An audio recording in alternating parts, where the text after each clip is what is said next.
Bienvenidos a un programa especial de RPP con motivo de nuestras fiestas patrias, los archivos secretos de la independencia del Perú. Soy Fernando Carvalho y voy a acompañarlos a lo largo de una visita en el Archivo General de la Nación para conocer documentos exclusivos que reflejan los acontecimientos principales de la independencia de nuestro país.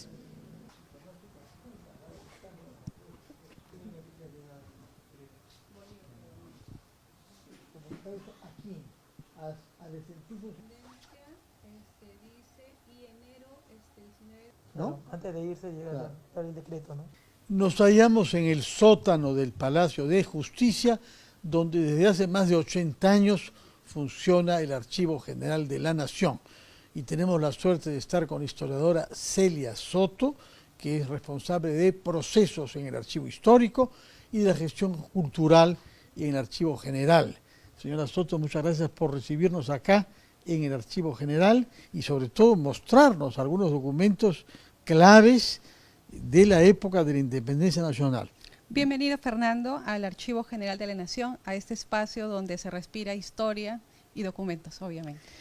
Este es un documento del año 20, es decir, justo antes de la independencia propiamente tal, en donde llega la noticia a Lima de que unos días antes, en septiembre del año 20, ha llegado a las costas de Pisco el general San Martín en una flota de 9 barcos.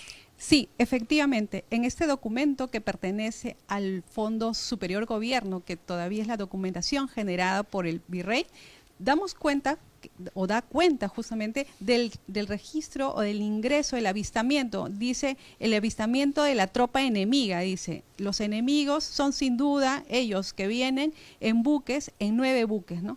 Es un documento bastante temprano porque por lo general no se registra documentación o correspondencias que hable sobre este ingreso, ¿no? Septiembre del año 20, el 8 o 9 de septiembre llega y desembarca San Martín. Apenas unos meses después es proclamada la independencia en Trujillo por obra del Marqués de Torre-Tagle, y acá tenemos un documento que da evidencia de esa proclamación. Sí, este es un documento muy importante y también expresivo porque, como le comentaba, aquí se indica viva la patria, ¿no? Con esta expresión, no solamente nacionalista, digamos, de los patriotas, indican la situación de Trujillo, ¿no? Que es la primera ciudad justamente en obtener la independencia, ¿no? Aquí podemos dar cuenta, dice, ¿hasta cuándo será derramada sin fruto la sangre de los americanos que ha corrido a tenientes por mar más de 10 años, pero estos enemigos aún no se sacian, ¿no? Indicando un poco la impotencia de que tantos años se está luchando por la independencia, ¿no? Y este documento es diferente al resto de documentación oficial que tiene justamente el archivo, porque es una documentación de personas particulares dirigidas a este personaje muy importante, Tomás Diegues, indicando sobre esta situación que acontecía no solamente en Trujillo, sino en diferentes partes del país. En este tercer documento que ha tenido la amabilidad de mostrarnos, se habla de patriotas, es decir, los que han tomado la causa de lo que acá se llama viva la patria, es decir, los que quieren un país independiente. Sí, este documento ya del año 1821 da cuenta justamente del ingreso ya de San Martín a Lima. Entonces, indica, ¿no? Es grato comunicarle mi llegada a esta su patria, ¿no? Al primero del que se rige, sin novedad, a Dios gracias, que he sido tratado por el señor Marqués con todas aquellas satisfacciones más sensibles de la unión y estrecha amistad que concertamos, del propio modo por su señorita, esposa y vecindario ilustre, ¿no? Estos documentos primigenios, digamos, a la proclamación de la independencia, dan cuenta justamente de este espíritu optimista, ¿no? De que el ejército patriota está avanzando de manera positiva, ¿no? Para llegar a la fecha cumbre, que es justamente el mes de julio. San Martín entra a Lima sin disparar un solo tiro porque los españoles han abandonado la capital, y se prepara rápidamente la ceremonia de la proclamación. Uno de los aspectos que da lugar a muchos intercambios es qué bandera debía ser mostrada ahí como símbolo y como estandarte del país independiente. Y este documento da cuenta justamente de las decisiones que se toman respecto de la bandera. Sí, y no solamente del aspecto formal que vendría a ser el símbolo, que es la bandera, sino también de la persona idónea que va a llevar este estandarte.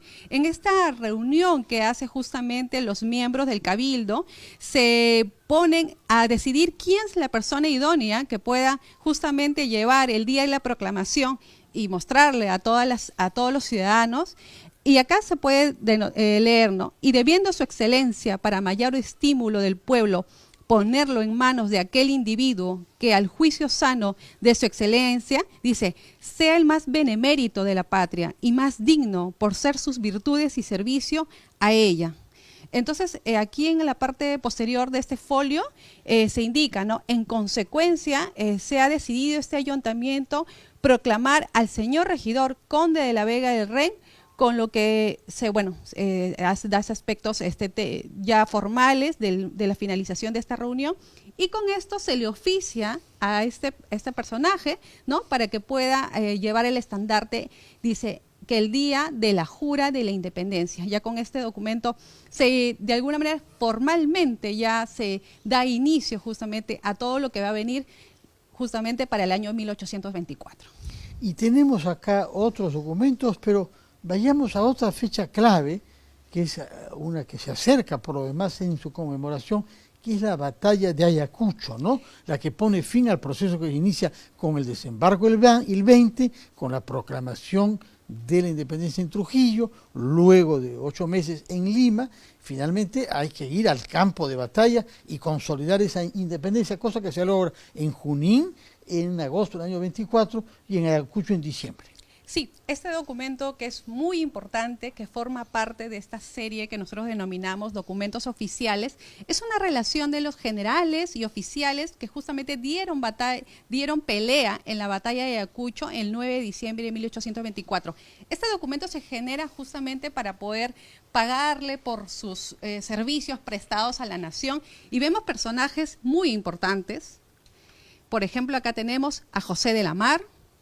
Acá se indica la nacionalidad, Agustín Gamarra, peruano, Guillermo Miller, inglés, y aquí a nuestro, luego años posterior, presidente, Ramón Castilla, peruano. Y luego muchos también porteños, que eran, argentinos, chilenos, que los vamos a ver luego ocupando en algunos casos cargos políticos y hasta presidente, como le indicaba. Celia Soto, muchísimas gracias por este paseo que nos ha hecho desde el año 20, con la llegada de San Martín a las costas de Pisco y Paracas, hasta el año 24, en julio, donde hay que reconocer los méritos de los oficiales de varios países de América Latina y de España que han colaborado con la batalla de Ayacucho. Sí, muchas gracias y felicitaciones por el trabajo que hacen aquí. Gracias. Ha sido Celia Soto, jefa de procesos en el Archivo Histórico del Archivo General de la Nación.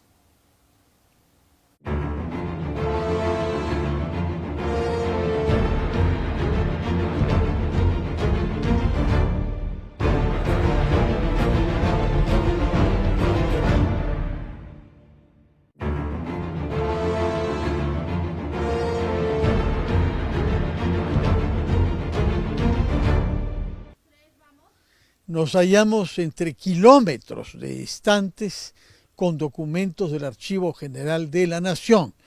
Y hemos venido aquí para realizar este programa especial con motivo de las fiestas patrias. En esta sección de archivos secretos de la independencia del Perú, vamos a mirar documentos que tienen que ver con la instalación del primer Congreso, bajo autoridad del general José de San Martín, ante el cual el general San Martín renunció.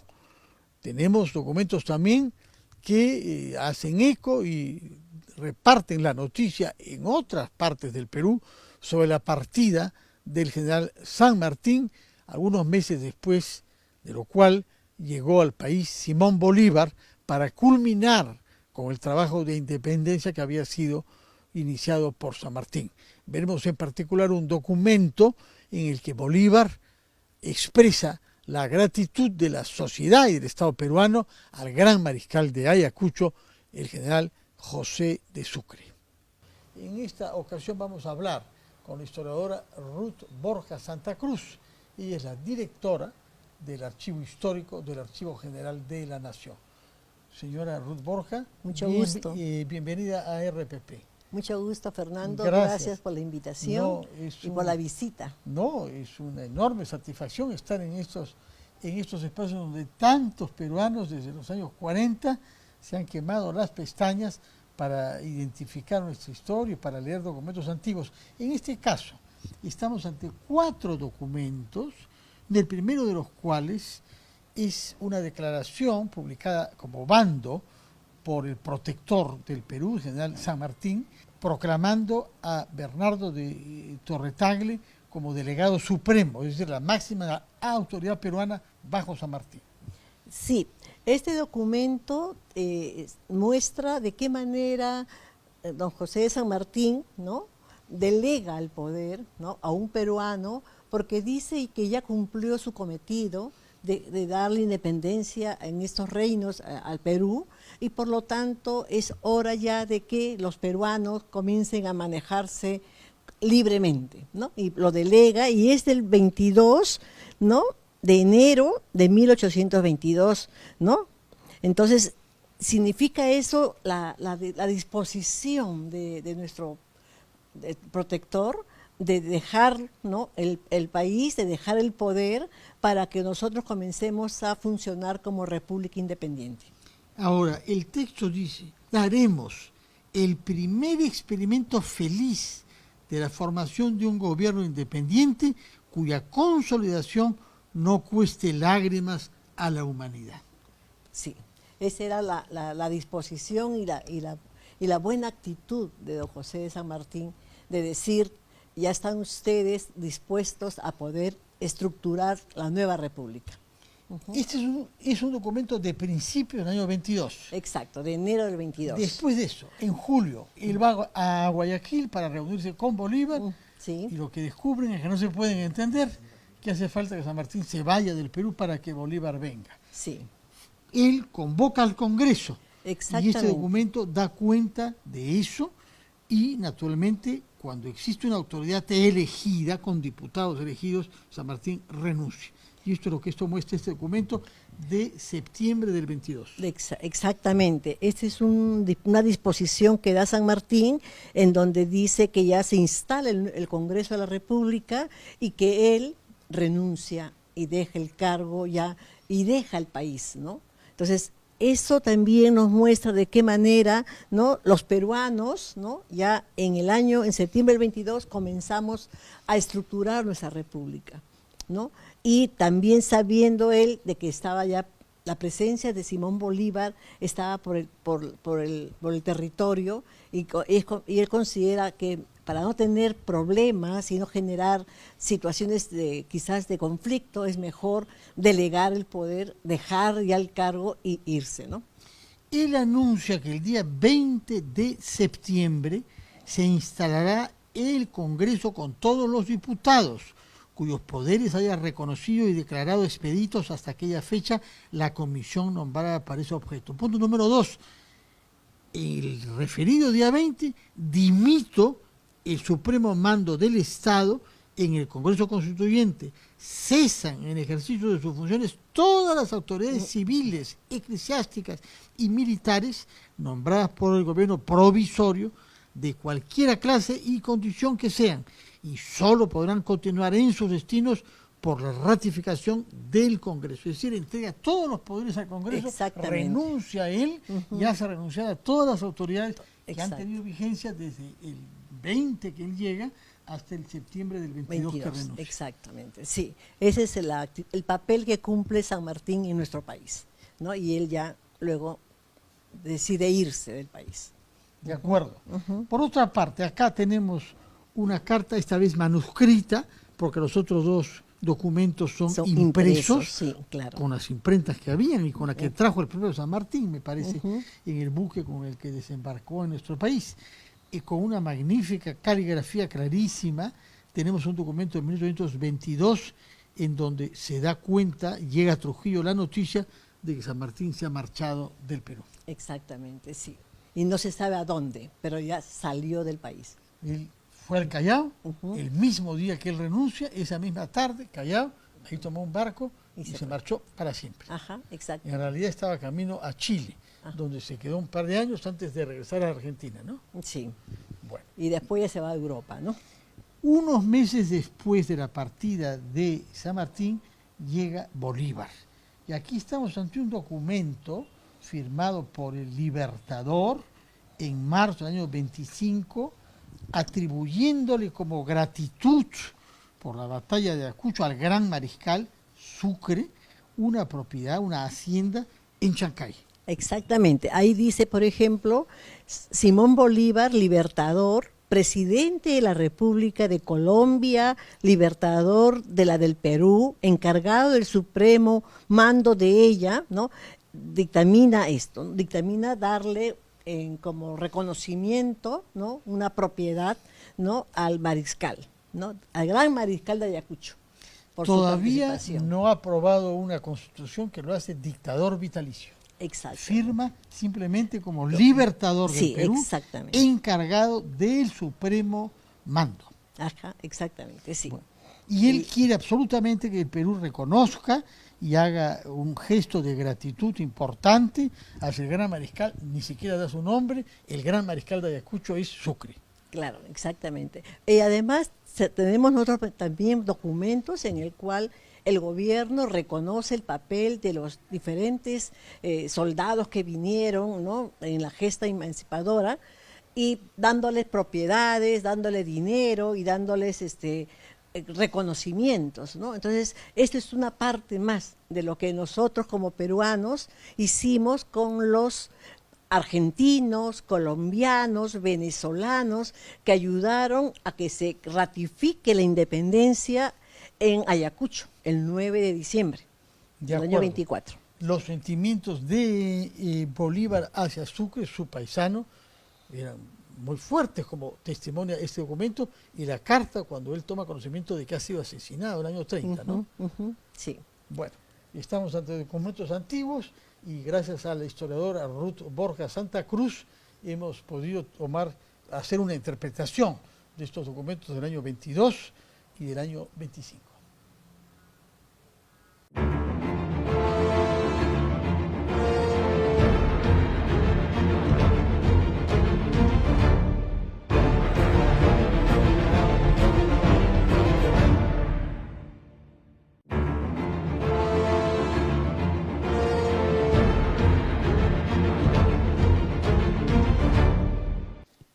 Nos hallamos en una de las salas del Archivo de la Nación, alojado desde los años 40 en el Palacio de Justicia.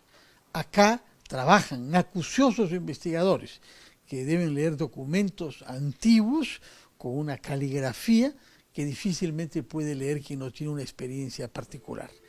Es el caso del señor Julio Hernández, que halló, haciendo su trabajo diario, un documento de 1587 que es la más antigua referencia que tenemos a la producción de aguardiente de uva en Ica. Este documento, naturalmente, está destinado a ser parte del patrimonio de la nación, porque se refiere a una producción peruana, el pisco, que, como podemos confirmar en este documento, ha sido apreciado desde el siglo XVI. Nos hallamos en una sala del Archivo Nacional donde se acogen documentos relativos a las migraciones producidas a nuestro país, de la misma manera que lo relativo al censo de 1940 que midió de una manera científica nuestra población. En esta sala podemos ver un documento escrito en Ica en 1587, es un acta notarial, en la que el historiador Julio Hernández, al que saludo, graduado en la Universidad Nacional de Trujillo, halló, porque es capaz de leer una caligrafía que tiene más de 400 años, la primera referencia al aguardiente de uva o pisco. Señor Hernández, muchas gracias por estar con nosotros y felicitaciones por el hallazgo. Explíquenos, por favor, este documento, cuándo llega de Ica, donde fue redactado, a Lima. Gracias, señor Carvalho. Bueno, los protocolos notariales de Ica llegaron pasados mediados del siglo XX al Archivo General de la Nación. Los protocolos notariales de Ica datan desde 1568 hasta 1598. De acuerdo. ¿Y por qué estaba usted leyendo este documento específicamente? Bueno, en realidad yo agradezco mucho a los directores del Archivo General de la Nación por apostar por la investigación netamente de los protocolos notariales de Ica, sobre todo debido a anteriores investigaciones, como por ejemplo la de Lorenzo Huertas, quien anteriormente había encontrado el testamento de Pedro Manuel el Griego en 1613, por lo que se intentó indagar más en lo que viene a ser el siglo pasado, que es el siglo XVI, para poder tener referencias sobre la producción de aguardiente de uva aquí en el Perú. ¿Y usted cómo es que ha aprendido a leer con una letra y una caligrafía que realmente cuando uno lo ve parece sánscrito?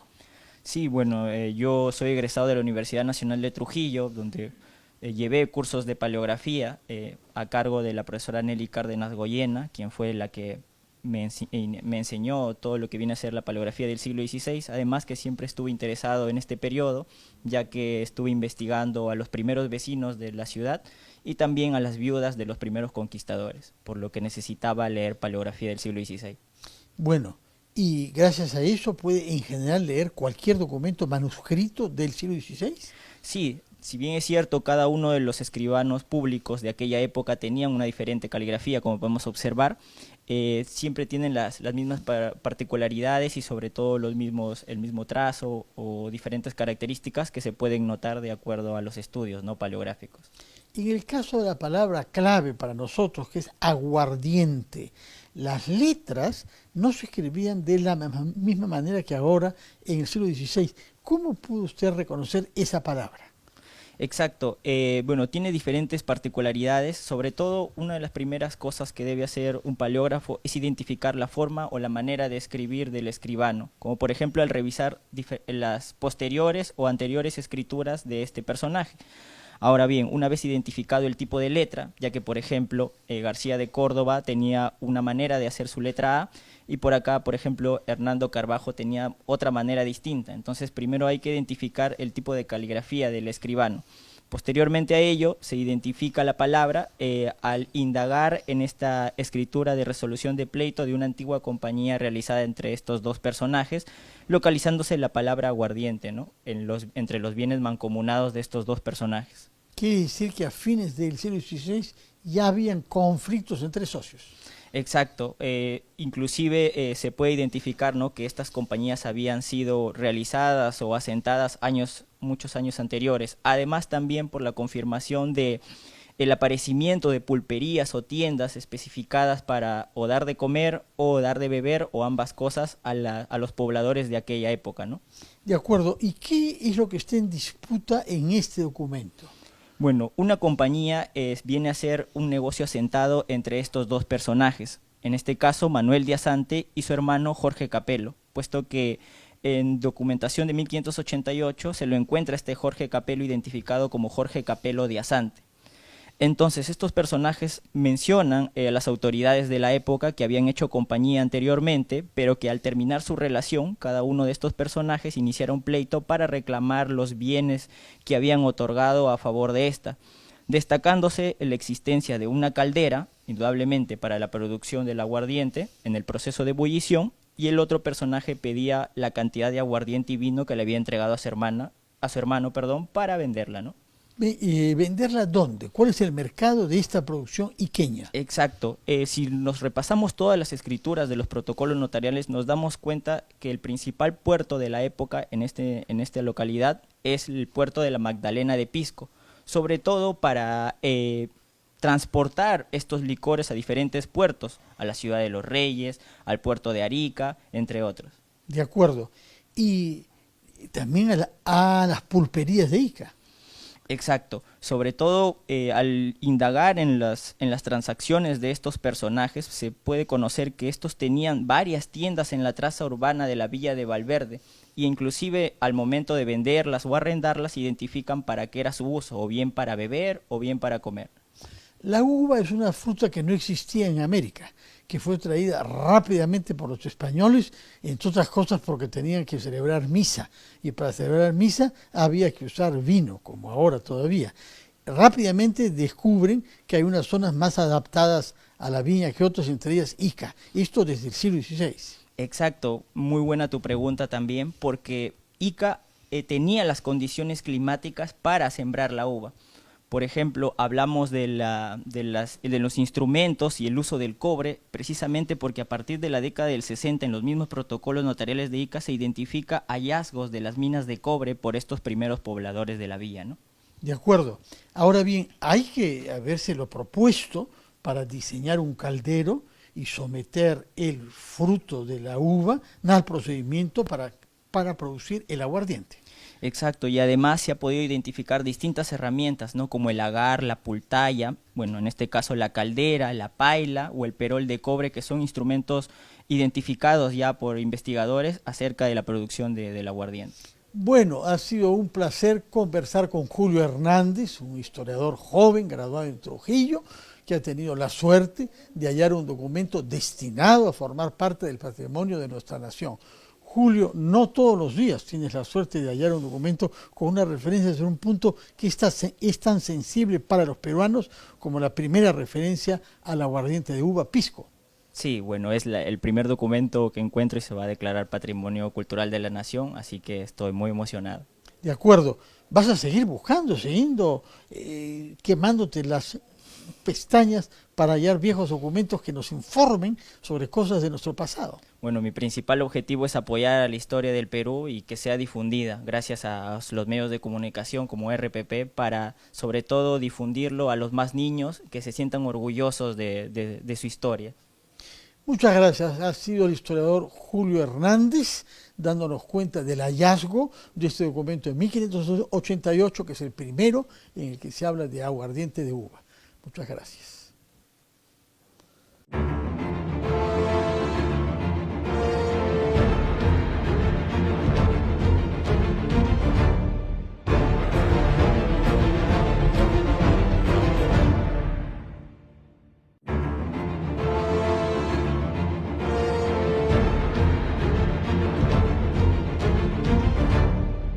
Nos hallamos en la sala de digitalización de la Dirección de Conservación del Archivo General de la Nación.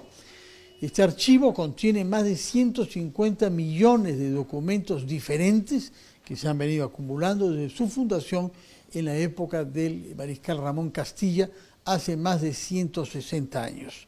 Pero ahora disponemos de técnicas digitales que nos permiten asegurarnos de guardar esos documentos y de poder reproducirlos sin tener que estarlos exponiendo a constantes fotocopias. Visitaremos esas salas y conversaremos con una autoridad en esta materia. Nos hallamos en una de las salas de digitalización de la Dirección de Conservación del Archivo General de la Nación. Es la sala que contiene los aparatos más modernos. Ha sido inaugurada en agosto del año pasado y hay un personal especializado en digitalizar a veces cientos de documentos cada día.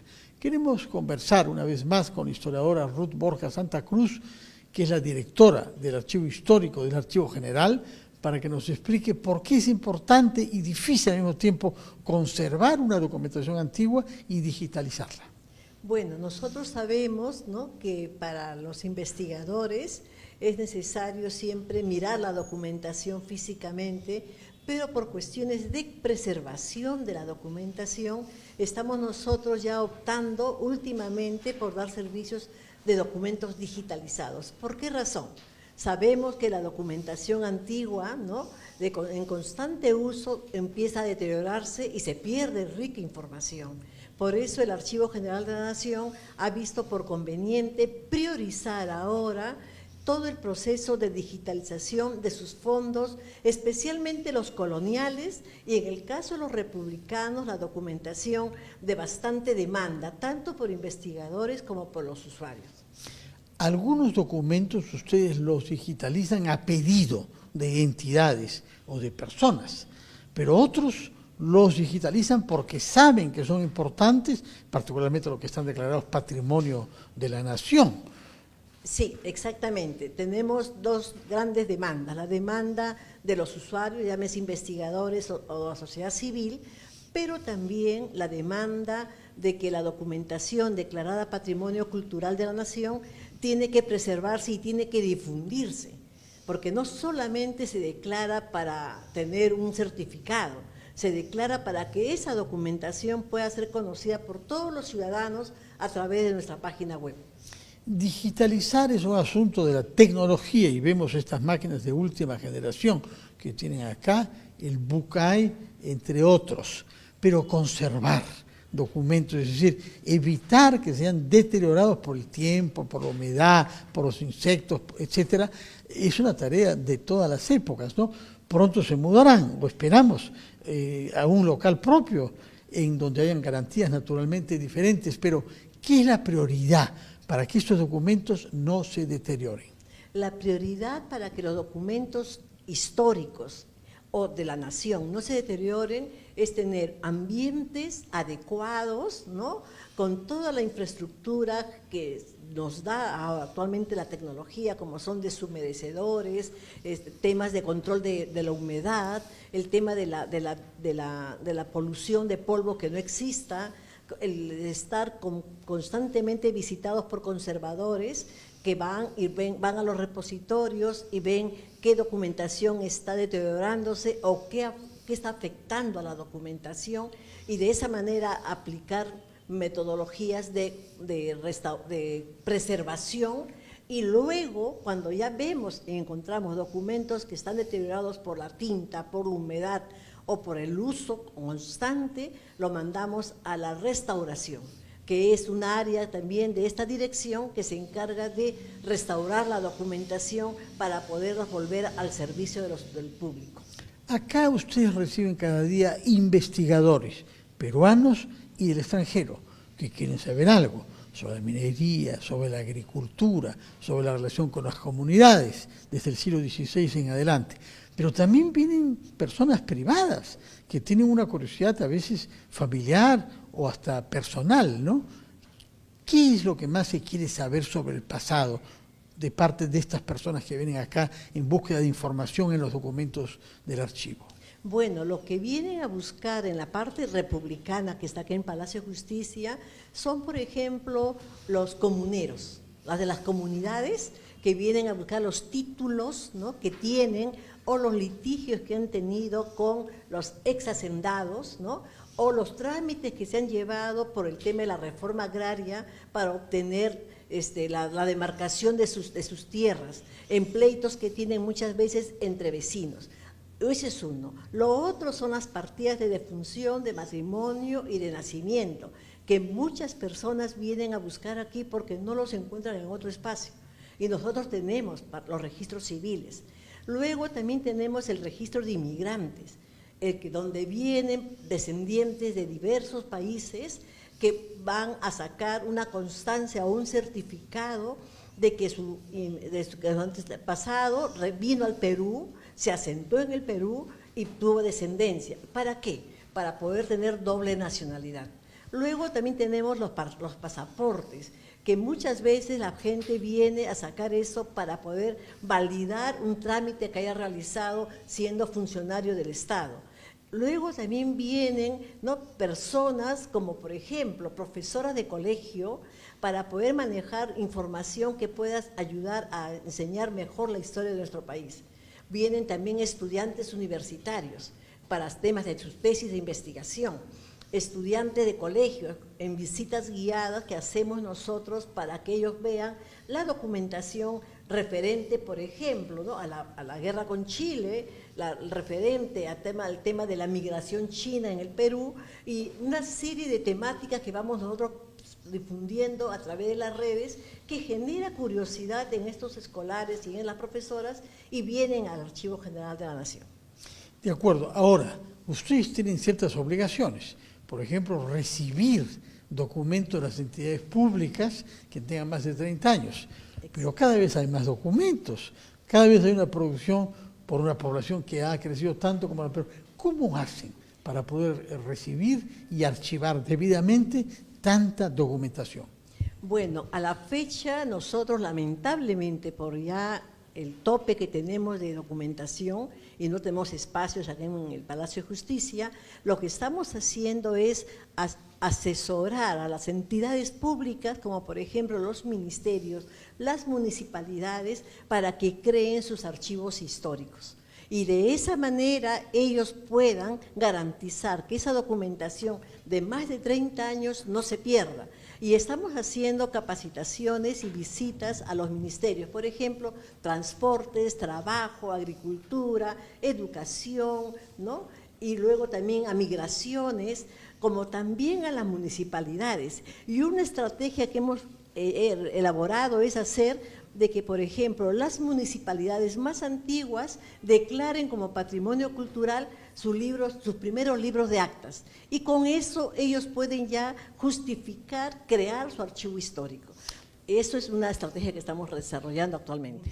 Muchas gracias por acompañarnos a lo largo de este paseo en los espacios del Archivo General de la Nación, en búsqueda de documentos sobre nuestra independencia, conocer de primera mano las cosas que se escribieron en el momento de los hechos, pero también tener una idea general de lo que significa esta institución como memoria de lo que han vivido nuestros antepasados y como una memoria continua que nos aliente a sacar adelante de todas las maneras posibles este país. Esperamos, Ruth Borges, que la próxima vez estén instalados en un local propio, que no estén sometidos a las aleatoriedades de estar en buena cuenta, si bien desde hace 80 años acá, en un lugar prestado. Muchas gracias, Ruth, y gracias a ustedes por su sintonía.